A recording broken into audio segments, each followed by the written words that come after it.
Good morning उचो, how are you, कैसे हो? चलिए स्टार्ट करते हैं। कल हमने वेक्टर पढ़ना शुरू किया था, जिसके अंदर हमने वेक्टर क्या होता है, स्केलर क्या होती है, कैसे उनको रिप्रेजेंट किया जाता है, और साथ में बताया मैंने आपको types of vectors. Types of vectors के अंदर पैरेलल का क्या मतलब बताया था मैंने, have same direction, anti parallel have opposite direction. फिर इक्वल वेक्टर पढ़ाया, नेगेटिव वेक्टर पढ़ाया, नल वेक्टर पढ़ाया। बाकी लास्ट में जाकर हमने यूनिट वेक्टर के बारे में बात करी थी। और यूनिट वेक्टर के अंदर मैंने बताया था कि vector which have unit magnitude and only shows the direction, only shows the direction, और उसको कैप लगाकर रिप्रेजेंट किया जाता है। जैसा कि मैंने आपको बताया कि ए कैप इक्वल्स टू, आपको बताया था, a vector upon mod of A vector. Mod का मतलब मैग्नीट्यूड होता है बच्चों, मॉड मतलब मैग्नीट्यूड। ठीक है, उसको सिंपल तरीके से ऐसे भी लिखा जा सकता है, a vector upon magnitude of A vector. और आपको पता है लेटर जो होता है वो हमेशा मैग्नीट्यूड को रिप्रेजेंट करता है। फिर इसी फार्मूले से मैंने फार्मूला निकाल कर दिया था कि ए वेक्टर इक्वल्स टू होता है बच्चों mod of A vector into A cap, और कहा था कि ये एक जर्नल फॉर्मूला है, जर्नल वेक्टर फॉर्म जिसको आप कहते हो, जर्नल वेक्टर फॉर्म। कोई भी वेक्टर हो वो हमेशा इसी फॉर्म में मिलेगा, पहले उसका मैग्नीट्यूड फिर उसकी डायरेक्शन, मैग्नीट्यूड डायरेक्शन होते ही वो वेक्टर क्वांटिटी बन जाएगी। ठीक है, हालांकि वेक्टर क्वांटिटी के लिए तीन चीजें जरूरी है, मैग्नीट्यूड उसके पास होना चाहिए, डायरेक्शन उसके पास होनी चाहिए, और वो वेक्टर एडिशन लॉस को फॉलो करना चाहिए। तो हम ऐसा मानते हैं जो भी वेक्टर है वो वेक्टर एडिशन लॉस को तो फॉलो कर ही रहा है। चलिए बच्चों, फिर उसके बाद मैंने आपको यूनिट वेक्टर के अंदर बताया direction concept. Standard 3 unit vectors आपको बताए थे, आई कैप, जे कैप और के कैप, और साथ में ये बताया था कि वो एक्सिस डायरेक्शन को तो रिप्रेजेंट करते ही हैं, साथ साथ नेचुरल डायरेक्शन को भी रिप्रेजेंट करते हैं। अगर कोई भी वेक्टर एक्स एक्सिस के अलोंग है तो उसको हम आई कैप से रिप्रेजेंट करेंगे। एज एग्जांपल दे रहा हूं, समझिएगा कि सपोज ये एक्स वाई जेड 3 एक्सिस आपने बना दिए, और मैंने आपसे कहा कि एक particle, suppose a particle moves along the x axis with speed 5 metre per second, 5 metre per second से मूव कर रहा है, तो मुझे इसका वेलोसिटी वेक्टर चाहिए बच्चों। वेलोसिटी वेक्टर तो आपको जनरल फॉर्म पता है, मैग्नीट्यूड कितना बेटा 5, और किसके अलोंग जा रहा है, एक्स एक्सिस के अलोंग, तो इसको आई कैप मीटर पर सेकेंड इस प्रकार से आप लिख दीजिए, तो ये वेलोसिटी वेक्टर हो गया। तो आपने देखा कि मैग्नीट्यूड और उसके साथ उसकी unit vector always shows the direction, कि I cap here, I cap represent direction along X axis. ठीक है, तो इस प्रकार से आप वेक्टर को फॉर्म कैसे बनाएंगे ये मैंने आपको बता दिया। चलिए बच्चों, बात करते हैं कि किसी भी वेक्टर का मैग्नीट्यूड कैसे फाइंड किया जाता है। सपोज कोई एक वेक्टर आपके पास में है, a vector equals to a X I cap plus A Y J cap plus A Z K cap, ये कोई वेक्टर है आपके पास। अब आपको इसका मैग्नीट्यूड निकालना है। यह है बच्चों एक्चुअली में 3 डायमेंशनल वेक्टर, क्योंकि इसमें एक्स की डायरेक्शन भी है, वाई की डायरेक्शन भी है, और जेड की डायरेक्शन भी है। जब तीनों डायरेक्शंस होती हैं तो वो कहलाता है 3 डायमेंशनल वेक्टर। 3 ही स्टैंडर्ड यूनिट वेक्टर्स है, आई कैप, जे कैप और के कैप। अगर किसी वेक्टर के अंदर तीनों की तीनों यूनिट वेक्टर्स मिले तो समझ लो कि वो 3 डायमेंशनल वेक्टर है। पर अगर 3 में से कोई 2 मिले तो 2 डायमेंशनल है, और अगर कोई एक ही मिले तो 1 डायमेंशनल वेक्टर है। यहां पर आप देखेंगे कि ये ए एक्स है क्या चीज, ए एक्स, इसको बोलेंगे बच्चों coefficient of i cap. I cap का कोएफिशिएंट है, ये जे कैप का कोएफिशिएंट है, और ये के कैप का कोएफिशिएंट है। या इसको हम कह सकते हैं, और इसका मतलब अगर सेंस समझना चाहो तो क्या चीज है, ax is the one part of a vector along x axis.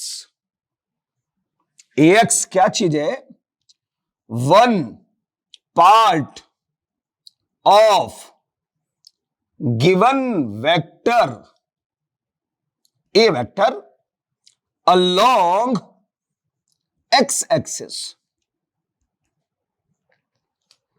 Coefficient of i cap का मतलब है कि इस गिवन वेक्टर का ये एक पार्ट है जिसको हम आगे चलकर कंपोनेंट भी कहेंगे. One part of given vector along X axis, another part of given vector along Y axis and another part of given vector along Z axis. इन तीन पार्ट से मिलकर यह वेक्टर बना हुआ है, इन तीन पार्ट से मिलकर यह वेक्टर बना हुआ है. अब मुझे इस वेक्टर का मैग्नीट्यूड चाहिए बच्चों, इस वेक्टर का क्या चाहिए, मैग्नीट्यूड.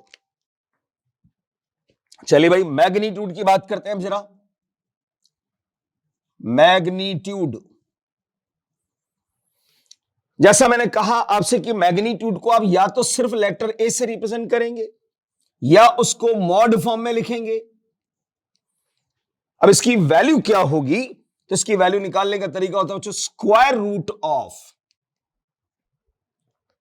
ये क्या था, coefficient of i cap, coefficient of i cap square plus coefficient of j cap square plus coefficient of k cap square.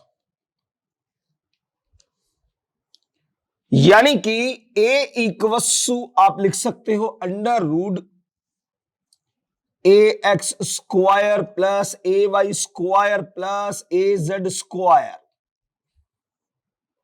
With sign. ध्यान रहे यहां पर विद साइन, प्लस है तो प्लस, माइनस है तो माइनस.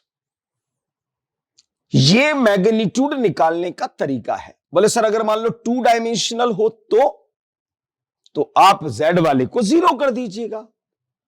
इनमें से जितने हो वही आपको यहां रखना है. एज एग्जाम्पल मैं आपको सिखा देता हूं, एज ए एग्जाम्पल कि सपोज आपको कोई एक वेक्टर दे रखा है 2i cap minus 3j cap plus 4k cap, मान लो ये दे दिया आपको और आपको इसका मैग्नीट्यूड निकालना है. तो mod of A vector equals to square root लगाएंगे पहले, कोएफिशिएंट ऑफ आई कैप कौन बताओ 2, तो यहां 2 का स्क्वायर आएगा प्लस, ध्यान रखना ये फॉर्मूले में कोई चेंज नहीं होगा. बच्चा यहां देखकर माइनस देखकर या माइनस लगा देता है, ऐसी गलती नहीं करनी है. फॉर्मूले में प्लस है, सभी जगह पर प्लस ही रहेगा वो. हाँ कोएफिशिएंट ऑफ जे कैप -3 है तो -3 का square plus coefficient of k cap का स्क्वायर. तो जवाब मिला बच्चों अपने पास में 2 का स्क्वायर कितना हुआ 4, -3 का स्क्वायर कितना होगा 9, 4 का स्क्वायर कितना होगा 16, कुल मिलाकर रूट 29 हमारा आंसर हो जाएगा. 16 और 9 25, 25 एंड 4 29, ये इसका मैग्नीट्यूड हो गया बच्चों अपने पास. तो मेरे हिसाब से किसी भी वेक्टर का मैग्नीट्यूड निकालना आ गया आपको. और अब अगर मुझे इसी वेक्टर का निकालना होता यूनिट वेक्टर, यूनिट वेक्टर निकालना होता तो तरीका आपको मालूम है कि उस वेक्टर के अंदर उसी के मैग्नीट्यूड से डिवाइड करना है आपको. तो गिवन वेक्टर कौन है 2i cap minus 3j cap plus 4k cap और उसका मैग्नीट्यूड कितना रूट 29. तो हमारा a कैप बन जाएगा बच्चों 2i cap minus 3j cap plus 4k cap divided by root 29. Answer ये यूनिट वेक्टर हो गया बच्चों हमारा. तो मेरे हिसाब से अब आपको मैग्नीट्यूड भी कैलकुलेट करना आ गया और आपको किसी भी वेक्टर का यूनिट वेक्टर निकालना भी आ गया. अब इस यूनिट वेक्टर में सवाल कैसे कैसे बनते हैं, चलिए पहला क्वेश्चन हम करेंगे बच्चों, ध्यान से समझिएगा. यूनिट वेक्टर का फर्स्ट क्वेश्चन करने जा रहे हैं हम. क्या होता है क्वेश्चन में, क्या है समझिएगा. मान लो आपको दे दिया जाए given that A vector is equal to, आपको दे दिया मैंने 0.3 आई cap plus 0.4 J cap plus c k cap is a unit vector, is a unit vector. Find value of C. ये एक वेक्टर आपको दे रखा और बोला है साफ साफ कि ये जो वेक्टर है ये एक यूनिट वेक्टर है, ऐसा बोला उसने। बस यूनिट वेक्टर तो कैप तो लगाए, अरे भाई कैप नहीं लगाया तो इसका मतलब उसने बता रहा है ना वो आपको कि ये यूनिट वेक्टर है, तो आपको मानना पड़ेगा कि ये यूनिट वेक्टर है। ये यूनिट वेक्टर और आपको इसमें सी की वैल्यू फाइंड करनी है। कहने का मतलब ये पूछ रहा है इनडायरेक्टली कि सी की किस वैल्यू के लिए ये यूनिट वेक्टर बनेगा, सी की किस वैल्यू के लिए यूनिट वेक्टर बनेगा। और क्वेश्चन में बोल दिया बच्चों उसने यूनिट वेक्टर बनाना है आपको। चलिए सॉल्यूशन देखिएगा ध्यान से। अकॉर्डिंग टू क्वेश्चन अगर हम देखें तो ये एक यूनिट वेक्टर है और आपको पता है यूनिट वेक्टर अगर है तो उसका मैग्नीट्यूड ऑलवेज 1 होता है, ऑलवेज 1 होता है। तो इसके मैग्नीट्यूड को हम 1 के इक्वल कर देते हैं, इसके मैग्नीट्यूड को 1 के इक्वल कर देते हैं और इसका मैग्नीट्यूड निकालने का तरीका ये रहा। चलिए साहब, स्क्वायर रूट किया आपने कोएफिशिएंट ऑफ आई कैप का स्क्वायर यानी 0.3 का square, coefficient of j cap का स्क्वायर यानी 0.4 का square, coefficient of k cap C है तो सी का स्क्वायर इज इक्वल टू 1। चलिए 0.3 का स्क्वायर बोलिए कितना होगा बच्चों, 0.09, 0.4 का 0.16 plus c square is equal to 1। 0.16, 0.09, 0.25, 0.25 plus c square is equal to 1। Squaring on both side, under root हटा दीजिएगा। 0.25 plus c square equal to 1 का स्क्वायर तो 1 ही होगा बच्चों, तो सी स्क्वायर इक्वल टू क्या कितना मिला, 1 माइनस 0.25 यानी कि 0.75, तो सी की वैल्यू स्क्वायर रूट ऑफ 0.75 यानी सी की वैल्यू अगर मैं इतनी यहां पर रख देता हूं तो ये वेक्टर जो होगा वो क्या बन जाएगा, यूनिट वेक्टर बन जाएगा। यानी मैं अगर इसी वेक्टर को ऐसे लिख दूं बच्चों, ए कैप करके लिखूं, चलिए 0.3 आई cap plus 0.4 J cap square root of 0.75 K cap. अब ये यूनिट वेक्टर है, आप चाहो तो इसका मैग्नीट्यूड निकाल कर देख लीजिए, 1 आएगा 100%। इसका मैग्नीट्यूड निकालो तो 1 ही आएगा, क्योंकि मान लो 0.3 का स्क्वायर मैं डायरेक्ट निकाल रहा हूं, 0.3 का स्क्वायर 0.09, 0.4 का स्क्वायर 0.16, रूट 0.75 का स्क्वायर 0.75, ये तो 0.25 हो गया और इसका स्क्वायर किया था तो 0.75, यहां आ गया 0.75, दोनों को ऐड करो कितना हो 1, 1 का स्क्वायर रूट कितना होता 1 के बराबर, यानी बन गया अपने पास में यूनिट वेक्टर। तो ऐसा कोई भी सवाल आ जाए जिसमें एक अननोन होगा और उस अननोन की किस वैल्यू के लिए वो गिवन वेक्टर यूनिट वेक्टर बनेगा, हमसे ऐसा पूछा जाएगा। तो मेरे हिसाब से इस वैरायटी का तो कोई भी सवाल होगा आप कर पाएंगे आसानी से। चलिए अगला सवाल। तो चलिए बच्चों, एक वैरायटी का सवाल तो आपने किया, अब जरा दूसरी वैरायटी का सवाल भी देखिए भाई। इसमें सेकंड वैरायटी क्वेश्चन नंबर 2 से हम पता करते हैं। आपसे पूछा जाएगा which one is a unit vector.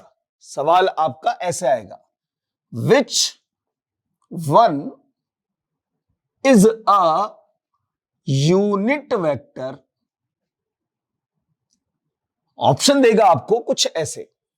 पहला ऑप्शन मान लीजिए आपको दे दिया 1/√2 आई कैप प्लस 1/2 जे कैप। सेकंड आपको दे दिया आई कैप प्लस जे कैप। थर्ड आपको दे दिया 1/√2 आई कैप प्लस 1/√2 जे कैप। और फोर्थ आपको दे दिया गया है, मान लीजिए √2i प्लस जे कैप। पता करना है भाई हमें इन चारों में से कौन सा यूनिट वेक्टर है। तो सबको मालूम है यूनिट वेक्टर के लिए कंडीशन ही एक है कि उसका जिसका मैग्नीट्यूड 1 हो, जिसका मैग्नीट्यूड 1 हो, तो इन चार में से जिसका भी मैग्नीट्यूड 1 आएगा वही हमारा यूनिट वेक्टर होगा। चलो इसका मैग्नीट्यूड निकालते हैं। कोएफिशिएंट ऑफ i का स्क्वायर करो बच्चों 1/2, इसका स्क्वायर करो 1/4, और 1/2 में 1/4 ऐड करोगे तो बनेगा 3/4, फिर उसका स्क्वायर रूट करो तो √3/2। नहीं आया भाई 1, इसका किया। कोएफिशिएंट ऑफ i क्यूब कितना है 1, 1 का स्क्वायर 1, इसका भी 1, 1 का स्क्वायर 1, दोनों को ऐड किया 2, 2 का स्क्वायर रूट 1.4 समथिंग। नहीं आया भाई 1, तो इसका करेंगे, इसका स्क्वायर किया 1/√2 का स्क्वायर 1/2, इसका भी किया तो 1/2, और 1/2 प्लस 1/2 कितना हो गया 1, और 1 का स्क्वायर रूट किया तो 1। यही हमारा करेक्ट आंसर होगा। आ गया समझ में? मुंह जबानी कर सकते हो आप, क्योंकि मैग्नीट्यूड निकालना आपको मुंह जबानी आना चाहिए। अगर वो नहीं आता तो प्रॉब्लम है फिर, क्योंकि आगे सब सवालों में मैग्नीट्यूड निकालना ही पड़ेगा आपको। तो मैग्नीट्यूड निकालना, मेरे हिसाब से यूनिट वेक्टर को आइडेंटिफाई करना आपको सबको अच्छे से समझ में आ गया होगा। चलिए बच्चों, इसके बाद एक वेक्टर और हम पढ़ेंगे बच्चों जिसका नाम है पोलर वेक्टर्स। पोलर वेक्टर्स दो वैरायटीज और मैं बता देता हूं आपको, हालांकि काम कुछ नहीं आने वाला ये। हाँ, एक्सियल वेक्टर तो फिर भी काम आएगा। पोलर वेक्टर क्या होता है? Those vectors which have starting point, those vectors which have starting point known as polar vectors. तो सर क्या? Those vectors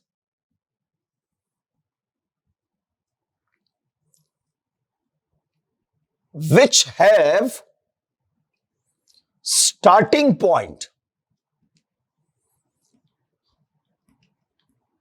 known as polar vector। ऐसे वेक्टर जिनके पास स्टार्टिंग पॉइंट होता है। बोले सभी के पास होता है स्टार्टिंग पॉइंट, तो क्योंकि आप ही ने बोला कि वेक्टर को रिप्रेजेंट करते हैं अपन एक एरो के थ्रू, और एरो की जो टेल होती है वो स्टार्टिंग पॉइंट होता है, और हेड जो होता है वो एंड पॉइंट होता है। तो सर हर वेक्टर को रिप्रेजेंट करते हैं हम ग्राफिकल सेक्शन से, तो उसका स्टार्टिंग पॉइंट होगा। जी हां होगा, पर एक वेक्टर ऐसा भी है बच्चों जिसके पास कोई स्टार्टिंग पॉइंट नहीं होता है। कहां से स्टार्ट हुआ कहां खत्म हुआ किसी को पता नहीं है। उसका नाम है एक्सियल वेक्टर्स। क्या होता है? एक्सियल वेक्टर्स है ये, सुनिएगा। Those vectors which are produce rotational effect and the direction of these type of vectors always along in the axis of rotation known as axial vectors। ऐसे वेक्टर्स जो rotational effect produce करते हो और जिनकी direction axis of rotation के along होती हो उन्हें कहा जाता है एक्सियल वेक्टर्स। मैं लिख देता हूं,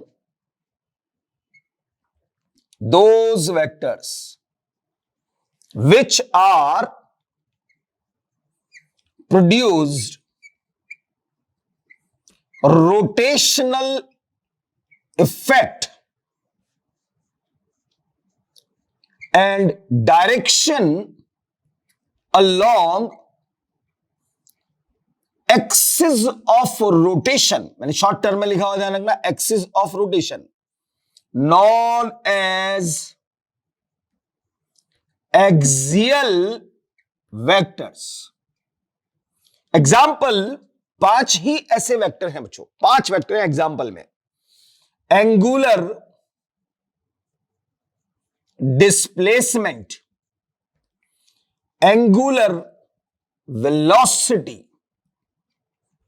एंगुलर एक्सिलरेशन,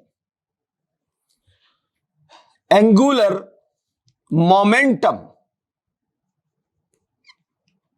एंड टॉर्क। ये 5 इसके एग्जाम्पल हैं। Angular displacement, angular velocity, angular acceleration, angular momentum, torque. ये 5 ऐसे वेक्टर हैं बच्चों जो कि रोटेशनल इफेक्ट प्रोड्यूस करते हैं। समझिएगा, सपोज ये पेन मेरे पास में है, इसका मैंने ये वाला एंड फिक्स किया हुआ है, हिंज्ड किया हुआ है। मतलब यहां पर एक नेल कील जिसको बोलते हैं वो इसमें लगा दी है। अब अगर इसके इस एंड पर मैं कोई फोर्स लगाता हूं बच्चों, फोर्स लगाता हूं तो ये रोटेशनल करेगा, रोटेशनल मोशन करेगा। फोर्स लगाऊंगा तो ये फोर्स वर्क करेगा as a torque, as a torque यहां पर, क्योंकि फोर्स के साथ एक मोमेंट आर्म यहां पर मल्टीप्लाई होगी तो force into moment arm torque के बराबर होता है, तो वो इसके अंदर रोटेशनल इफेक्ट प्रोड्यूस करेगा। अब उस टॉर्क की बात करें तो इसकी डायरेक्शन किधर होगी, समझिएगा। मैं डायरेक्शन यहां बता देता हूं आपको कि सपोज ही कोई पार्टिकल इस एक्सिस के अबाउट रोटेट हो रहा है, this is the axis of rotation. ये एक पार्टिकल है, आर डिस्टेंस पर इसके पास रखा हुआ है, जैसे कि मैंने नील यहां पर लगा दिया, यहां ये पेन की टिप जो है वो पार्टिकल है, इस पर आपने एक फोर्स लगाया, फोर्स लगाया तो ये क्या हुआ, रोटेशनल मोशन कर रहा है इस प्रकार से। जैसे ही फोर्स लगाया टेंजेंशियल डायरेक्शन के अंदर ये इस प्रकार से रोटेशन चालू कर देगा, तो ये पार्टिकल भी रोटेशनल मोशन कर रहा है बच्चों। मान लो कि इस डायरेक्शन में आपने फोर्स लगा रखा है इसके ऊपर, तो ये हमारा आर है, ये हमारा एफ है। तो जब हम आर क्रॉस एफ करते हैं बच्चों तो इसकी डायरेक्शन जो आती है वो एक्सिस ऑफ रोटेशन के अलोंग आती है ऊपर। डायरेक्शन निकालने का तरीका जो है क्रॉस प्रोडक्ट के अंदर भी आगे आएगा ये, ठीक है, पर मैं बता देता हूं आपको इन जनरल, जैसे समझिएगा ध्यान से। ये पेन यहां लगा हुआ है, फोर्स आपने ऐसे लगाया तो ये कैसे रोटेट हुआ बच्चों, ऐसे। यहां अगर मैं घड़ी रख देता हूं तो घड़ी की सुइयां ऐसे घूमेगी, निडल्स घड़ी की, उसको बोलते हैं क्लॉकवाइज डायरेक्शन, और यह है उसके अगेंस्ट, तो इसको बोलेंगे हम एंटी क्लॉकवाइज डायरेक्शन। जब कभी भी हमारा पार्टिकल एंटी क्लॉक में अगर घूम रहा होगा तो हम डायरेक्शन फाइंड आउट करते हैं राइट हैंड थंब रूल से। राइट हैंड थंब रूल क्या होता है समझिएगा, पार्टिकल का जो पोजीशन वेक्टर है उस पोजीशन वेक्टर के अलोंग आप अपने राइट हैंड पाम को स्ट्रेच करके रख दीजिए। ये पोजीशन वेक्टर था, इसके अलोंग स्ट्रेच करके रख दिया, और हमें मालूम है फोर्स इधर लगाया है, तो आप अपने राइट हैंड पाम की फिंगर को सेकंड वेक्टर की तरफ रोटेट कीजिएगा। फोर्स इधर है तो अपनी फिंगर अगर इधर है तो फोर्स इधर दिखेगा आपको, तो अपनी फिंगर को रोटेट कीजिए आप फोर्स की तरफ। जैसे आप फिंगर को रोटेट करेंगे फोर्स की तरफ तो थंब अपने आप जाएगा ऊपर की तरफ। यानी जब कभी भी हमारे राइट हैंड पाम की फिंगर एंटी क्लॉकवाइज डायरेक्शन के अंदर रोटेट होगी, एंटी क्लॉकवाइज डायरेक्शन में जब भी रोटेट होगी, तो आपको टिप लगाकर रिप्रेजेंट करनी होगी डायरेक्शन। ये डायरेक्शन होती है आउटवर्ड्स, आउटवर्ड्स और अपवर्ड्स। ऊपर भी हो सकती है और बाहर भी हो सकती है। जैसे अगर मान लो कि ये पार्टिकल ऐसे होता बच्चों, ऐसे अपने पास में यहां पार्टिकल की पोजीशन, तो ये इसका पोजीशन वेक्टर होता।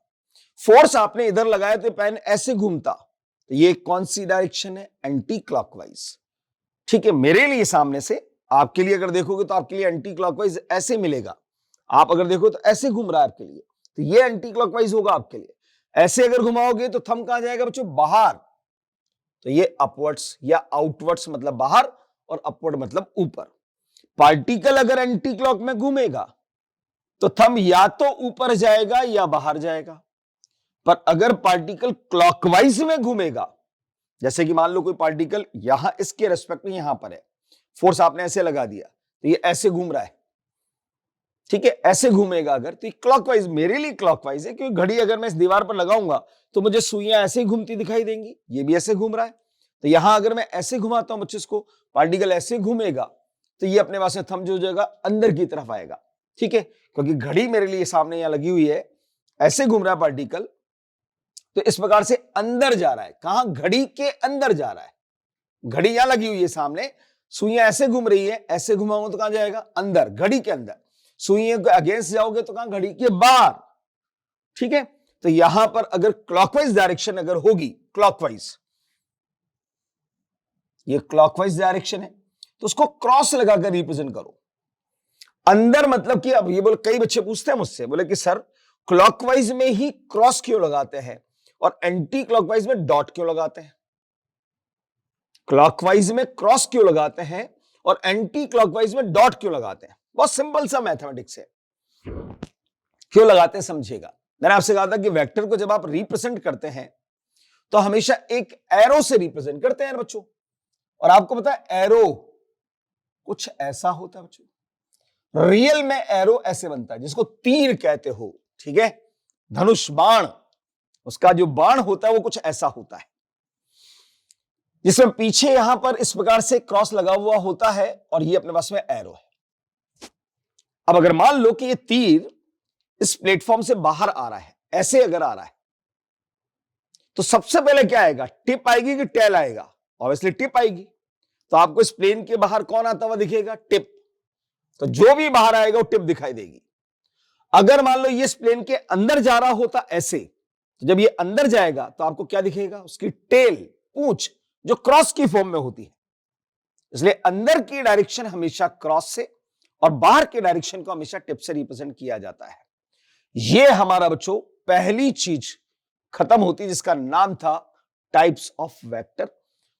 कई तरीके के मैंने आपको बताया, पर जो जो इंपॉर्टेंट है हमारे काम का, एक और लास्ट बता देता हूं आपको, जिसको हम कहते हैं पोजीशन वेक्टर। बहुत वैरायटी है बच्चों इसलिए इसमें, पर जो हमारे काम की है, जिसमें फिजिक्स में काम आ जाए हमारे, पोजीशन वेक्टर। क्या होता है position vector? A vector which define the position of particle with respect to origin known as position vector। ऐसा वेक्टर जो किसी पार्टिकल की पोजीशन को ओरिजिन पॉइंट के रेस्पेक्ट में डिफाइन करता हो उसको हम कहते हैं position vector. Vector which define the position of particle with respect to origin या विद रेस्पेक्ट टू रेफरेंस भी आप कह सकते हो, नॉन एज पोजीशन वेक्टर। समझिएगा, सपोज ये हमारे पास तीन axis, x axis, y axis, z axis, और ये हमारा ओरिजिन। इस ओरिजिन पॉइंट के रेस्पेक्ट में मान लो किसी पार्टिकल की पोजीशन यहां पर है, तो ओरिजिन पॉइंट के रेस्पेक्ट में पार्टिकल की पोजीशन को डिफाइन करने वाला जो भी वेक्टर होगा उस वेक्टर को ही हम कहेंगे पोजीशन वेक्टर। अगर इसके कोऑर्डिनेट्स हमारे पास में है x1, y1, z1, तो इस पोजीशन वेक्टर को हम r वेक्टर से रिप्रेजेंट करते हैं बच्चों। तो इस r वेक्टर की वैल्यू बनती है x1 i cap plus y1 j cap plus z1 k cap. ये हमारा है पोजीशन वेक्टर। ध्यान रहे, अगर हमारे पास पार्टिकल की पोजीशन के कोऑर्डिनेट्स मौजूद हैं तो आप बड़े आसानी से वेक्टर फॉर्म के अंदर पोजीशन वेक्टर को रिप्रेजेंट कर सकते हैं।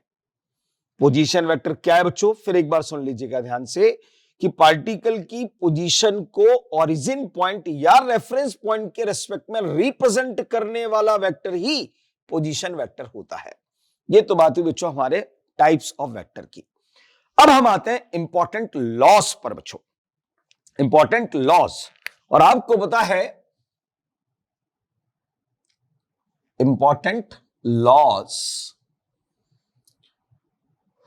जिसमें हमारा एक ही लॉ सबसे इंपॉर्टेंट है बच्चों, एडिशन लॉ। क्योंकि अच्छा वेक्टर के अंदर देखो लॉस की बात होती है तो लॉस के नाम बहुत सारे हैं, जैसे law of triangle, law of parallelogram, law of polygon. पर आपको खास बात बता दूं कि इन सभी लॉस के अंदर केवल और केवल एडिशन की ही बात होगी।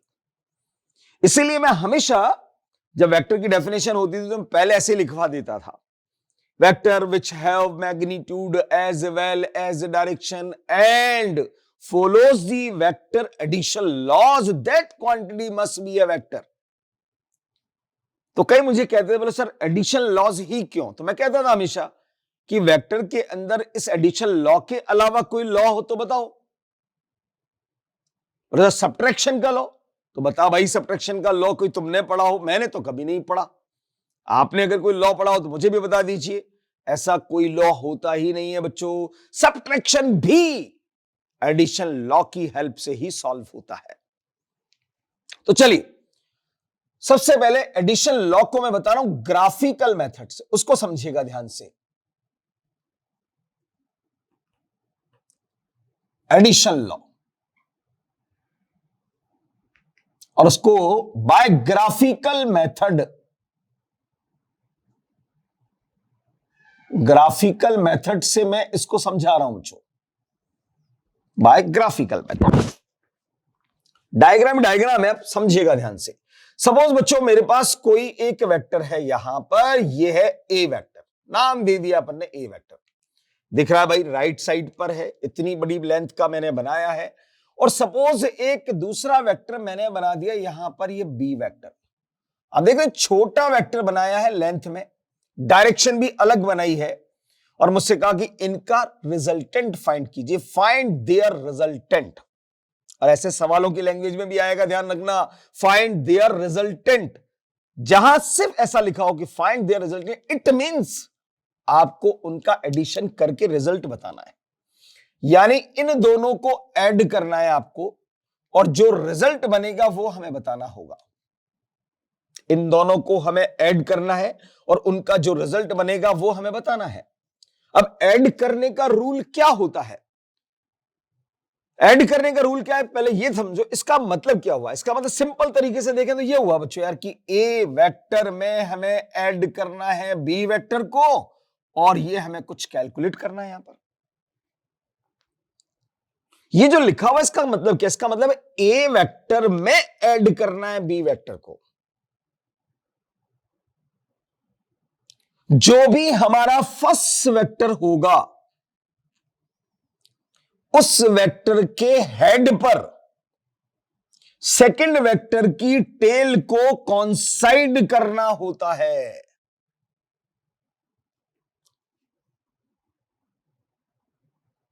इस वेक्टर, जो भी पहला वेक्टर, इसमें किसको ऐड करना पहले यही समझना पड़ेगा आपको। यहां ए वेक्टर में बी वेक्टर को ऐड करना है, तो ए वेक्टर के हेड पर बी वेक्टर की टेल को कॉन्साइड करना होता है। वैसे कैसे करें इसको कॉन्साइड?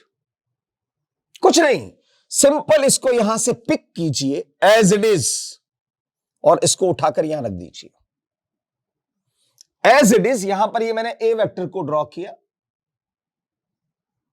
जितना बड़ा जिस डायरेक्शन में वहां पर, इसको यहां से मैंने उठाया और उठाकर एज इट इज रख दिया। ध्यान रहे, वेक्टर को शिफ्ट करते समय पर एक सावधानी रखनी है, डायरेक्शन नहीं बदलनी चाहिए, उसकी डायरेक्शन नहीं बदलनी चाहिए। Any vector can be shifted from one position to another position without change of its direction.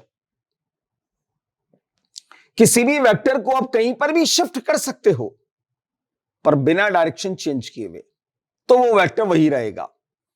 मान लो जैसे पेन है, मान लेते हैं अपन ऐसा कि ये सपोज 10 सेंटीमीटर लेंथ का है और उसकी डायरेक्शन अपवर्ड है, और उसको नाम दे दिया मैंने पी वेक्टर। फिर समझ लीजिए इसकी लेंथ 10 सेंटीमीटर है, डायरेक्शन अपवर्ड है, और इसको नाम दे दिया गया पी वेक्टर। तो यह है भाई हमारा पी वेक्टर। अब अगर मैं इसको उठाकर मान लो यहां ले जाऊं और पूछूं अब क्या है, तो अब भी पी वेक्टर ही है भाई। अगर मैं इसको उठाकर मान लो अपने सिर पर रख दूं तो अब भी पी वेक्टर है। मैं नांदेड़ से अगर औरंगाबाद ले जाऊं तो तब भी पी वेक्टर है। अगर इसको मैंने यहां रख दिया तो क्या है, तो भी पी वेक्टर है। पर अगर मैंने इसको उठाकर यहां से ऐसे रख दिया, यह पी वेक्टर नहीं है। लेंथ उतनी है पर डायरेक्शन बदल गई है, तो वेक्टर बदल गया है। यानी any vector can be shifted from one position to another position without change of its direction. आप कहीं से भी कहीं रख दीजिए पर डायरेक्शन नहीं बदलनी चाहिए उसकी। तो इस वेक्टर को यहां से एज इट इज पिक कीजिए और ऐसे रखना है कि उसकी टेल इसके हेड पर आ जाए। तो यहां पर इसको उठाकर मैंने ऐसे कैसे रख दिया बच्चों, तो ये इसकी, ध्यान से देखो, सेकंड वेक्टर की टेल को फर्स्ट वेक्टर के हेड से कॉन्साइड कर दिया गया है। After that drawn a vector from tail of first vector to head of second vector। जब ये पहला काम कर दो आप कि फर्स्ट वेक्टर के हेड पर सेकंड वेक्टर की टेल को कॉन्साइड कर दो, उसके बाद after that a vector drawn from tail of first vector to head of second vector, तब आपको पहले वेक्टर की टेल से सेकंड वेक्टर के हेड की तरफ एक वेक्टर को ड्रॉ कर रहा है। This drawn vector represent resultant of these two vectors. यही जो ड्रॉन वेक्टर है ये इन दोनों वेक्टर का रिजल्टेंट कहलाएगा, यानी कि आर वेक्टर जो बना वो ए वेक्टर प्लस बी वेक्टर का सम है। ये मेरे हिसाब से ग्राफिकल मेथड में सब कुछ समझ में आ गई होगी बात आपको कि करना क्या है। हमें फर्स्ट वेक्टर के हेड पर सेकंड वेक्टर की टेल को कॉन्साइड करना है और फर्स्ट की टेल से सेकंड वेक्टर के हेड की तरफ आपको एक रिजल्टेंट वेक्टर ड्रॉ करना है। कई बच्चे कहते हैं बोले सर अगर इसको रिवर्स कर दें तो, करके देखते हैं। एक इंपॉर्टेंट चीज मिलेगी आपको। मान लो कि आपसे कहा जाए B vector plus A vector, यह कैलकुलेट करना है आपको। अब पहला वेक्टर कौन हमारा, बी वेक्टर, सेकंड वेक्टर कौन हमारा, ए वेक्टर। किसका हेड, पहले का हेड, किसकी टेल, सेकंड की टेल, दोनों को कर दो कॉन्साइड। पहले आप इस बी को ड्रॉ कर लीजिए, कर लेते हैं साहब। ये लीजिए बी, ये बी वेक्टर आपने एज इट इज ड्रॉ कर लिया। इसके हेड पर सेकंड की टेल को कॉन्साइड करना है तो इसको उठाकर यहां रख दीजिए। ये लीजिए भाई, जो जितना बड़ा उतना ही बड़ा बनाना है। और अब आपको क्या करना है, फाइनली फर्स्ट की टेल से सेकंड के हेड की तरफ आपको एक रिजल्टेंट वेक्टर को ड्रॉ करना होगा। तो यहां से आपने एक वेक्टर को ड्रॉ कर दिया। सपोज ये R1 वेक्टर है और इस R1 की वैल्यू को अब आप लिखोगे B vector plus A vector. अब ध्यान से देखो, इन दोनों का रिजल्टेंट ये है और इन दोनों का रिजल्टेंट ये है। जरा ध्यान से देखिएगा, सपोज ये R है और सपोज ये R1 है। यार ये क्या हो रहा है, ये R है ये R1 है, ये कैसे वेक्टर है, पैरेलल, हैव सेम डायरेक्शन, दोनों की डायरेक्शन सेम है तो पैरेलल तो दिख रहे हैं। जितना बड़ा ये है उतना ही बड़ा ये भी है। जिस लेंथ का ये है उसी लेंथ, ओहो इनके तो मैग्नीट्यूड भी बराबर है, इनके मैग्नीट्यूड भी सेम, डायरेक्शन भी same. It means both resultants are known as equal vectors. Therefore R vector equals to R1 vector. तो मैं लिख सकता हूं यार A vector plus B vector is equals to B vector plus A vector, और इसको बोलते हैं बच्चों कॉम्यूटेटिव प्रॉपर्टी। कॉम्यूटेटिव प्रॉपर्टी के नाम से जाना जाता है ये। क्या होती है कॉम्यूटेटिव प्रॉपर्टी, कि वेक्टर एडिशन में वेक्टर के ऐड करने का ऑर्डर कुछ भी कीजिए आप, चाहे ए में बी को ऐड करो या बी में ए को ऐड करो, रिजल्टेंट डज नॉट इफेक्टेड। जैसे न्यूमेरिकल्स में होता है यार, 4 में 2 को ऐड करो तो भी 6 ही आना है और 2 में 4 को ऐड करो तब भी 6 ही आना है। पर ये वेक्टर है, ध्यान रखना, वो स्केलर है, ये वेक्टर है। यहां पर आप किसी भी वेक्टर में किसी को भी ऐड कर दीजिए, रिजल्टेंट पर किसी प्रकार का कोई इफेक्ट नहीं आने वाला है। इसको ऐसे भी समझ लीजिए, प्रैक्टिकल में पेन से ही खेल खेलता रहता हूं। सपोज ये A vector, green pen A vector, pink pen B vector, A vector B vector. आपसे कहा ए प्लस बी कीजिए, ए प्लस बी, ए के हेड पर बी की टेल को लगा दीजिए, लगा दिया। रिजल्टेंट फर्स्ट की टेल से सेकंड के हेड की तरफ ये वाला रिजल्टेंट आएगा, यहां से ये वाला, समझ गए। अब ध्यान रखना ये इधर आ रहा है बच्चों, ठीक है, ये इधर आ रहा है और यहां से लेकर यहां तक की लेंथ है। अब किसी ने कहा कि नहीं बी में ए को ऐड करो, ले भाई बी में ए को ऐड कर देते हैं। ये बी ये ए ये ऐड हो गया, रिजल्टेंट ड्रॉ करना यहां से, ओहो ये भी इधर ही आ रहा है। तो वही तो मैंने बताया वहां पर भी कि रिजल्टेंट सेम ही होगा, चाहे आप ए वेक्टर में बी वेक्टर को ऐड करो या बी वेक्टर में ए वेक्टर को ऐड करो, resultant does not effected due to addition. It means vector addition always follows the commutative property. Vector addition हमेशा कॉम्यूटेटिव प्रॉपर्टी को फॉलो करेगा। यही हमारा ग्राफिकल मेथड है, यही हमारा ग्राफिकल मेथड है। इसमें सबसे इंपॉर्टेंट बात आपको मिली है कि vector addition always follows the commutative property.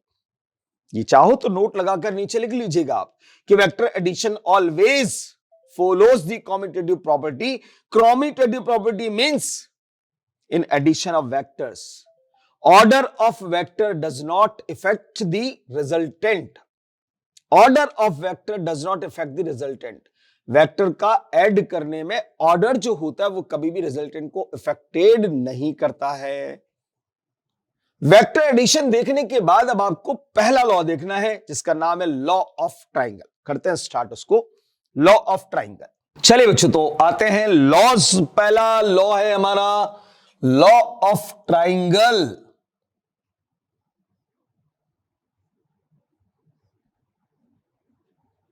बड़ा ही काम का लॉ है बच्चों। काम का कैसे होगा, जब अपन पहले लॉ को समझ लें फिर बताऊंगा आपको कैसे होगा। पहले लॉ को समझिए, क्या बोला गया इसके अंदर कि when two vectors are represent two regular sides of a triangle, when two vectors are represent two regular sides of a triangle, then third side of the triangle taking in opposite order represent resultant of these two vectors। जो मैंने बोला है मैं उसको लिख देता हूं पहले एक बार। when two vectors are represent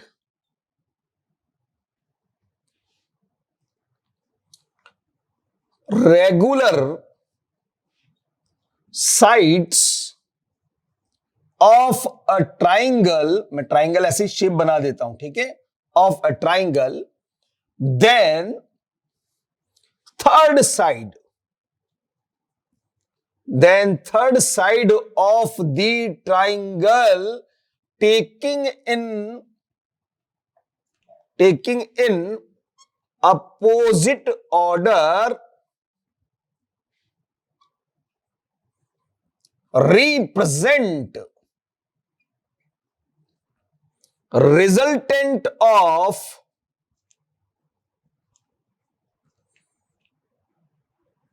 given two vectors। क्या मतलब समझो बच्चों। मैंने बोला when two vectors are represent regular sides of a triangle। कोई भी एक ट्राइंगल बनाइए पहले आप, कोई भी जैसा आपका दिल करे वैसा एक ट्राइंगल बना लीजिए यार। मान लो किसी ने कहा कि सर मैं तो इक्विलेटरल ट्राइंगल बनाऊंगा। अरे तेरा दिल करे वैसा ट्राइंगल बना ले भाई। नाम दे देते हैं समझने के लिए। ए बी सी एक ट्राइंगल मैंने कंसीडर किया, कैसा भी हो सकता है ध्यान रखना। अब दो वेक्टर्स इस ट्राइंगल की दो रेगुलर साइड्स को, अब यहां वर्ड आया बच्चों रेगुलर साइड। रेगुलर साइड का क्या मतलब होता है भाई? रेगुलर साइड का मतलब होता है जहां एक साइड खत्म हो वहीं से दूसरी साइड स्टार्ट होनी चाहिए। जैसे यहां ए से स्टार्ट होकर बी पर यह साइड खत्म हो गई, तो यहीं से अगली साइड कौन सी है? बी से स्टार्ट है सी पर खत्म है। ये रेगुलर साइड है। या ए से सी, सी से बी, ये रेगुलर साइड है। ए बी और ए सी रेगुलर नहीं है, ये कहलाएंगे एडजेसेंट साइड्स। ठीक है, एडजेसेंट साइड। तो यहां पर ए से बी को सपोज ये एक पी वेक्टर रिप्रेजेंट कर रहा है, तो दूसरा रेगुलर साइड बीसी को सपोज क्यू वेक्टर रिप्रेजेंट कर रहा है। Regular sides of a triangle, दो वेक्टर्स ने किसी ट्राइंगल की दो रेगुलर साइड को रिप्रेजेंट कर दिया। Then third side of the triangle, ये अभी बाकी है। Then third side of the triangle taking in opposite order. Opposite order का क्या मतलब है भाई? ध्यान से देखो, ये वेक्टर यहां खत्म और ये वेक्टर यहां से स्टार्ट होकर यहां खत्म, ये मतलब इस ऑर्डर के अंदर चल रहे हैं। तो अगला भी अगर इसी ऑर्डर में ले लोगे तो रेगुलर वेक्टर बन जाएगा, पर आपको इसके अपोजिट लेना है। यानी ये अगर ऐसे गया तो ये ऐसे, तो ये तीसरा वेक्टर जो है वही इन दोनों का रिजल्टेंट बनेगा। यानी इस आर वेक्टर की जो वैल्यू बनेगी वो बनेगी P vector plus Q vector. इन दोनों वेक्टर के एडिशन का रिजल्टेंट है ये। तो ये एडिशन लॉ ही तो है ना भाई, और क्या है? जो ग्राफिकल मेथड में बताया, दो वेक्टर का एडिशन, सिर्फ जो ट्राइंगल ही बना था यार बच्चों। अगर ध्यान से देखो तो ऐसा ही ट्राइंगल कुछ बनता हुआ दिख रहा है वहां पर भी आपको। वहां राइट एंगल ट्राइंगल बना दिया था मैंने, या ये इक्विलेटरल ट्राइंगल, या जो भी ट्राइंगल वॉटएवर ट्राइंगल होना चाहिए कुल मिलाकर। पर इसी चीज को मैं अगर लिखना चाहूं तो बच्चों ऐसे भी लिख सकता हूं। ध्यान से देखना, आर वेक्टर साइड एसी को रिप्रेजेंट कर रहा है, तो मैं इसको लिखूंगा ए सी वेक्टर। अब इसका भी मतलब होता है, ए सी वेक्टर का मतलब है ए से स्टार्ट सी पर खत्म, ए से स्टार्ट सी पर खत्म। ये इनिशियल पॉइंट, ये फाइनल पॉइंट। ए सी स्टार्टिंग पॉइंट, फाइनल पॉइंट, बराबर पी वेक्टर को लिखेंगे अपन ए बी वेक्टर, ए से स्टार्ट बी पर खत्म, प्लस क्यू वेक्टर को लिखेंगे बी सी वेक्टर, बी से स्टार्ट सी पर खत्म। आया समझ में? पर इसके अंदर एक काम की बात आपको बताता हूं, नोट लगाकर यह बात यहां पर आपको लिख लेनी चाहिए। When three vectors are represent three regular sides of a triangle, when three vectors are represent three regular sides of a triangle, then their resultant becomes null vector। क्या मतलब भाई? समझो, काम की बात आ गई है। कोई भी ट्राइंगल, कोई भी कैसा भी हो, किसी भी शेप का हो, ये ट्राइंगल बना दिया मैंने। सपोज इसकी एक साइड को P वेक्टर, दूसरी साइड को Q वेक्टर, और तीसरी इसी ऑर्डर में S वेक्टर। ध्यान से देखो, ये यहां से स्टार्ट, यहां खत्म। जो पहला यहां खत्म हुआ, दूसरा वाला यहां से स्टार्ट हो रहा है, यहां खत्म हो गया, दूसरा वाला यहां खत्म हो रहा है, तीसरा वाला यहीं से स्टार्ट हो गया। ये रेगुलर ऑर्डर में वेक्टर है भाई, रेगुलर ऑर्डर में है। तो इन सबका जो रिजल्टेंट आ रहा है, P vector plus Q vector plus S vector should be equals to null vector. तो सर नल क्यों? अरे भाई, स्टार्टिंग पहले वेक्टर का स्टार्टिंग पॉइंट और लास्ट वेक्टर का हेड दोनों कॉन्साइड हो गए, तो रिजल्टेंट ड्रॉ करने की जगह ही नहीं है आपके पास, इसलिए रिजल्टेंट क्या बन गया? Null vector. पर हां, इनका जो मैग्नीट्यूड होता है, मैग्नीट्यूड वो जीरो होता है, वेक्टर सम जीरो नहीं होगा। क्योंकि मैंने आपको पहले भी, कल भी बोला था कि कोई भी वेक्टर, कितने भी वेक्टर का एडिशन कर लो, सब्ट्रैक्शन कर लो, वेक्टर एडिशन से भी रिजल्टेंट वेक्टर ही बनता है, वेक्टर सब्ट्रैक्शन से भी रिजल्टेंट वेक्टर ही बनता है। पर हां, मैग्नीट्यूड जीरो है। तो ये बहुत इंपॉर्टेंट काम की बात है कि when three vectors are represent three regular sides of a triangle, then their resultant becomes null vector। जब तीन वेक्टर किसी ट्राइंगल की तीन रेगुलर साइड को रिप्रेजेंट कर दें, तो उनका रिजल्टेंट नल वेक्टर आता है। आगे कभी भी भविष्य में एज एग्जाम्पल किसी सवाल के अंदर ऐसे लिखा हुआ गया, मान लो if A vector plus B vector plus C vector equals to null vector, तो समझ लेना कि ये तीनों वेक्टर ट्राइंगल की तीन साइड है, रेगुलर ऑर्डर के, और तीनों से वो ट्राइंगल क्लोज ट्राइंगल बन गया है, क्लोज पॉलीगन बन गया है, क्लोज ट्राइंगल, और उसका सम जो बनेगा वो नल वेक्टर ही बनेगा। कैसा भी ट्राइंगल हो सकता है, ये जरूरी नहीं है कि मैंने वो बनाया तो ऐसा ही बनेगा कुछ, ठीक है? कोई भी वो इनकी साइड्स की लेंथ के बारे में बता देगा, दो साइड इक्वल लेंथ की है, तीसरी साइड बड़ी साइड है, परपेंडिकुलर है, तो फिर आइसोसेलेस राइट एंगल ट्राइंगल बन जाएगा। जैसा भी होगा व्हाटएवर, वो तो क्वेश्चन की लैंग्वेज पर डिपेंड करेगा। अभी तो मैं सिर्फ आपको जो मतलब है वो समझा रहा हूं। आपने देखा कि लॉ ऑफ ट्राइंगल जो आया वो ग्राफिकल मेथड ही है हमारा, और कुछ भी नहीं है। वहां पर भी ट्राइंगल ही बना था और यहां उसको नाम दे दिया ट्राइंगल लॉ। अरे भाई है क्या, एडिशन लॉ था, वही एडिशन लॉ ये भी है। इसीलिए तो मैं बोलता हूं कि वेक्टर के अंदर जितने भी लॉ हैं वो सब एडिशन लॉ ही है बच्चों। चलिए, मेरे हिसाब से लॉ ऑफ ट्राइंगल समझ में आ गया होगा आपको। चलिए बच्चों, और क्वेश्चन करते हैं। लॉ ऑफ ट्राइंगल को कैसे इस पर बेस क्वेश्चंस पूछे गए वो एक्सप्लेनेशन देखिएगा जरा ध्यान से। मान लो आपको क्वेश्चन में ऐसे दिया गया बच्चों की एक रेगुलर हेक्सागन है ऑफ साइड ए। एक रेगुलर हेक्सागन जो साइड ए का है बच्चों, नाम दे देते हैं इसको A B C D E F. और आपसे बोला गया है बच्चों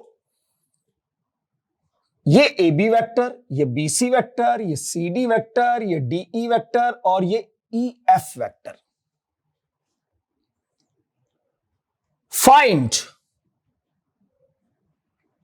आपसे पूछा गया A B vector plus B C vector plus C D vector plus D E vector plus E F vector का रिजल्टेंट क्या होगा, यह आपसे पूछा गया है। अब कैसे हम इसको सॉल्व करेंगे लॉ ऑफ ट्राइंगल की हेल्प से, समझिएगा ध्यान से। आप देख रहे हैं कि यहां पर 5 वेक्टर्स जो हैं बच्चों वो सभी रेगुलर ऑर्डर के अंदर है। पहला वेक्टर जहां खत्म हुआ वहीं से दूसरा वेक्टर स्टार्ट हुआ है, दूसरा वेक्टर जहां खत्म हुआ वहीं पर से तीसरा वेक्टर स्टार्ट हुआ है, और जहां तीसरा खत्म हुआ वहां से चौथा वेक्टर स्टार्ट हुआ, और जहां चौथा खत्म हुआ वहां से पांचवा वेक्टर स्टार्ट हुआ। ये सभी वेक्टर्स रेगुलर ऑर्डर के अंदर है। ठीक है, अब ध्यान से देखो, मैं अगर ए बी वेक्टर और बी सी वेक्टर का रिजल्टेंट निकालू लॉ ऑफ ट्राइंगल से, तो शायद इनका रिजल्टेंट ये वाला आएगा बच्चों। यानी इन दोनों का रिजल्टेंट क्या आ गया बच्चों, ए सी वेक्टर, इन दोनों का रिजल्टेंट। अब इसके अंदर ये एडेड है, A C vector plus C D vector plus D E vector plus E F vector. ध्यान से देखिएगा आप, अब ध्यान से देखिएगा, अब ये दोनों तो खत्म होकर हमने एक रिजल्टेंट बना लिया ए सी वेक्टर, मतलब अब इन दोनों का रोल तो खत्म, क्योंकि इनका रिजल्टेंट आ चुका है। अब ध्यान से देखो तो एसी वेक्टर के अंदर ये सी डी वेक्टर ऐड हो रहा है, रेगुलर ऑर्डर में है। यानी अब इन दोनों का रिजल्टेंट निकालता हूं बच्चों, तो इन दोनों का रिजल्टेंट कौन बनेगा, एडी वेक्टर, ये वाला। तो इन दोनों की जगह पर मैं लिख सकता हूं बच्चों एडी वेक्टर प्लस आगे दोनों ये as it is D E vector plus E F vector. अब ध्यान से देखो, ये सब कुछ खत्म हो गया, अब केवल एक रिजल्टेंट बचा हुआ है एडी वेक्टर। अब इस एडी वेक्टर के अंदर देखो तो डीई वेक्टर रेगुलर ऑर्डर के अंदर है, तो इसका जो रिजल्टेंट बन रहा होगा बच्चों, पक्की बात है कि वो A F A E vector बन रहा होगा, ये वाला। तो इन दोनों की जगह पर आप क्या लिख सकते हो, A E vector plus E F vector. अब ध्यान से देखो, ए ई वेक्टर और ई एफ वेक्टर दोनों रेगुलर ऑर्डर में है, तो अपोजिट ऑर्डर का जो रिजल्टेंट होगा वही हमारा आंसर होगा, ए एफ वेक्टर। ये हमारा आंसर हो गया। करने में मैं इसको एक लाइन में भी कर सकता था बच्चों, तरीका बताता हूं, चलिए आपको कैसे करना है, ध्यान से देखना इस सवाल को। A B vector plus B C vector plus C D vector plus D E vector plus E F vector का रिजल्टेंट क्या होगा, यह सवाल था हमारा। मैं कुछ देखे बिना ही सीधा आंसर बोल देता हूं, ए एफ वेक्टर आएगा। मतलब कैसे आएगा सर, तो ध्यान से देखो, ए बी वेक्टर का मतलब होता है ए से स्टार्ट बी पर खत्म, ठीक है। तो अगला वाला क्या, बी से स्टार्ट हुआ, मतलब जो पहला वेक्टर जहां खत्म हुआ वहां से दूसरा वेक्टर शुरू हो रहा है, तो इन दोनों वेक्टर में कॉमन कौन है? बी। तो आप इस बी से बी को मार दीजिए। अब ये था बीसी वेक्टर। अगला वाला देखो सीडी वेक्टर। इन दोनों में कॉमन कौन है? सी। सी से सी को मार दीजिए। सीडी वेक्टर में ऐड हुआ डीई वेक्टर। इन दोनों में कॉमन कौन है? डी। डी से डी को मार दीजिए। इस वेक्टर और इस वेक्टर में कॉमन कौन है? E vector. ई से ई को मार दीजिए। टोटल ध्यान से देखो बचा क्या। यहां बचा हुआ है सिर्फ ए और यहां बचा हुआ है एफ। आंसर सॉल्व भी किया मैंने और शॉर्टकट से भी आपको बता दिया। रेगुलर ऑर्डर के वेक्टर्स अगर हो तो रिजल्टेंट हम बीच के जो कॉमन है उनको हटा देंगे। फर्स्ट और लास्ट जो एलिमेंट बचेगा वो दोनों मिलकर ही हमारा आंसर बना रहे होंगे बच्चों। चलिए अब कुछ स्टैंडर्ड क्वेश्चन होते हैं बच्चों। स्टैंडर्ड क्वेश्चन समझिएगा ध्यान से। बड़ा ही कॉमन और बहुत फेमस सवाल है बच्चों। सवाल क्या है? ABC is an equilateral triangle of side small a, ऐसा बोला गया आपको। तो ये हमारा एक एबीसी इक्विलेटरल ट्राइंगल हमने बना लिया बच्चों, जिसकी साइड स्मॉल ए से रिप्रेजेंट करनी है। मतलब ये भी ए साइड है, ये भी ए साइड है, ये भी ए साइड है।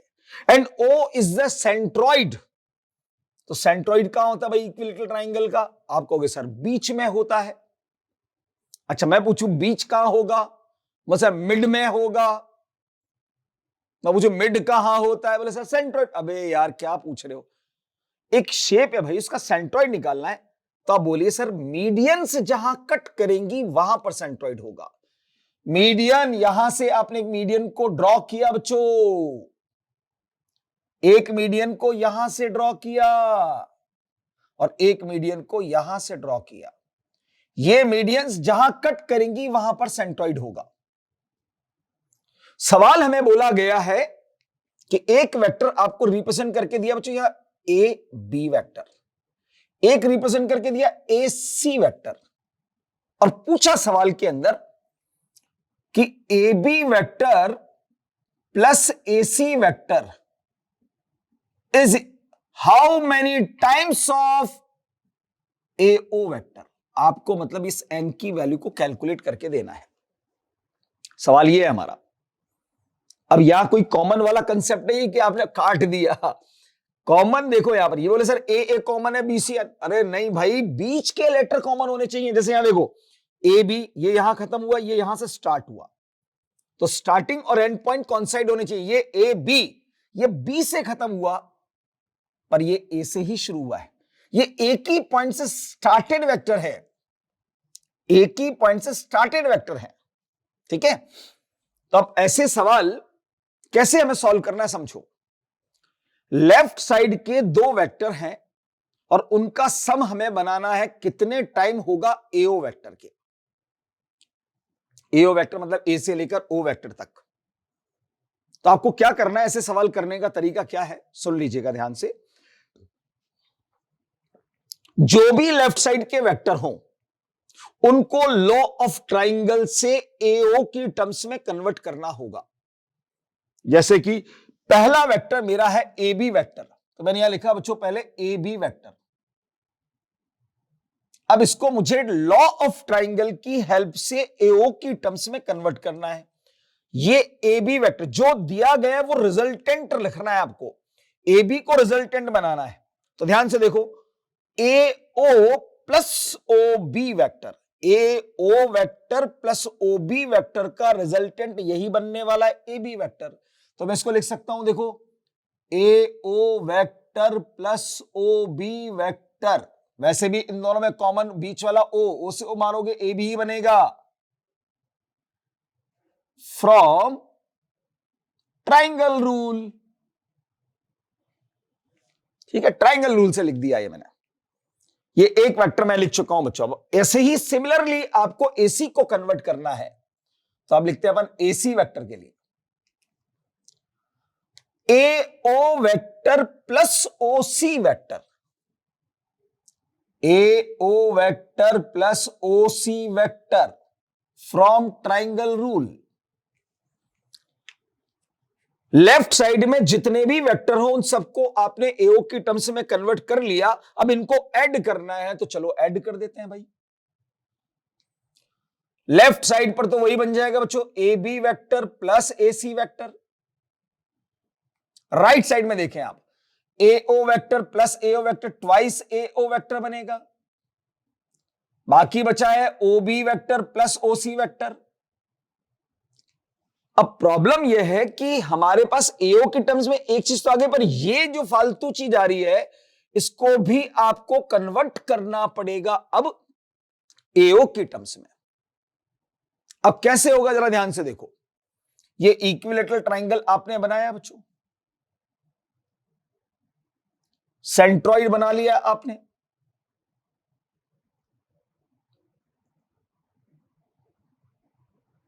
ओ पॉइंट, ये ए पॉइंट, ये बी पॉइंट, ये सी पॉइंट।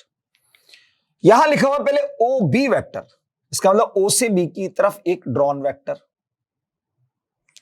दूसरा लिखा हुआ है ओ सी वेक्टर, तो ये ओ सी वेक्टर। ठीक है, अब ध्यान से समझिएगा, ये दोनों इक्वल मैग्नीट्यूड के वेक्टर्स हैं। आगे आप पढ़ेंगे लॉ ऑफ पैरेललोग्राम के अंदर कि जब दो इक्वल मैग्नीट्यूड के वेक्टर 120 एंगल पर होते हैं तो रिजल्टेंट किसी एक के बराबर बाइसेक्टर लाइन पर होता है। ठीक है, तो यहां पर इन दोनों का, या मैं ये कहूं आपसे, ध्यान से देखो, अगर मैं मान लो इसको ओ ए वेक्टर और ले लेता हूं तो तीनों वेक्टर इक्वल मैग्नीट्यूड के होंगे और इन सबके बीच में एंगल जो होगा वो एंगल 120 120 120 होगा। कैसे, ध्यान से देखिएगा, ये मीडियन जो आपने ड्रॉ करी थी, मीडियन का काम क्या होता है बच्चों, सामने वाली साइड को बाइसेक्ट कर देना और एंगल को भी बाइसेक्ट कर देना। तो ये वाली मीडियन इस साइड को बाइसेक्ट कर देगी, ऐसे ये वाली मीडियन इस साइड को बाइसेक्ट कर देगी और ये वाली मीडियन इस साइड को बाइसेक्ट कर देगी, पर साथ साथ एंगल को भी बाइसेक्ट करेगी। ये एंगल 60 डिग्री का था तो ये 30 डिग्री का रह गया, ये 90 डिग्री का बन जाएगा, बचा हुआ एंगल 60 का होगा। ऐसे ये 90 डिग्री का एंगल है, 30 का होगा तो ये एंगल 60 का होगा। तो देख लो 60 प्लस 60 कितना हो गया, 120। ऐसे ये भी 120 का होगा, ये भी 120 का होगा। तो जब तीन वेक्टर इक्वल मैग्नीट्यूड के 120 डिग्री पर होते हैं बच्चों एक दूसरे से, तो उनका रिजल्टेंट जीरो आता है, उनका रिजल्टेंट जीरो आता है बच्चों। इन सब का रिजल्टेंट अगर आप लिखोगे O B vector plus O C vector plus O A vector, तो वो नल वेक्टर के बराबर आएगा, नल वेक्टर के बराबर आएगा। तो यहां से मैं अगर O B vector plus O C vector की वैल्यू को निकालूं तो आप माइनस ओ ए वेक्टर लिख सकते हैं, पर मुझे यहां ओ ए नहीं चाहिए, मुझे ए ओ चाहिए। तो आपने नेगेटिव वेक्टर पढ़ा है ना, अगर मैं इसको एओ बनाना चाहूंगा, इसका मतलब इसकी डायरेक्शन रिवर्स करना चाहता हूं, तो मैं इसी को लिखना चाहूं तो ऐसे लिख सकता हूं बच्चों, माइनस एओ वेक्टर, और माइनस माइनस क्या हो जाएगा, प्लस, यानी कि इन दोनों का सम एओ वेक्टर के बराबर होगा। तो मैं इसकी जगह पर क्या लिख सकता हूं, एओ वेक्टर। तो आपको मिल गया therefore A B vector plus A C vector की value 2AO vector plus AO vector is equal to 3AO vector. अब आप इस सवाल के साथ इसको कंपैरिजन करेंगे तो आपको n की जगह पर 3 दिखाई देगा। अब देखो, ऐसे स्टैंडर्ड क्वेश्चन के लिए मैं आपको ये बता दूं, एक ट्रिक बता देता हूं, ट्रिक। एक ही पॉइंट से स्टार्टेड वेक्टर का सम अगर पूछ लेता कितने टाइम्स होगा एओ वेक्टर के, तो ऐसे सवाल की ट्रिक है कि जितनी साइड की वो शेप है उतना ही आंसर जाएगा। ये ट्राइंगल था, 3 साइड है तो 3 आंसर। अगर मान लो कि स्क्वायर होता, मान लो कि स्क्वायर होता, A B C D, center भी बना लो ये ओ, और पूछा होता है यहां पर A B vector plus A C vector plus A D vector equals to how many times of AO vector?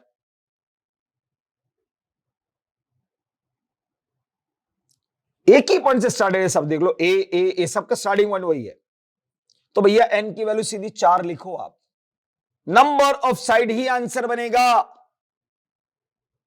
ऐसे अगर हेक्सागन हो तो 6 आंसर बनेगा। क्लियर हो गया सबको? चलिए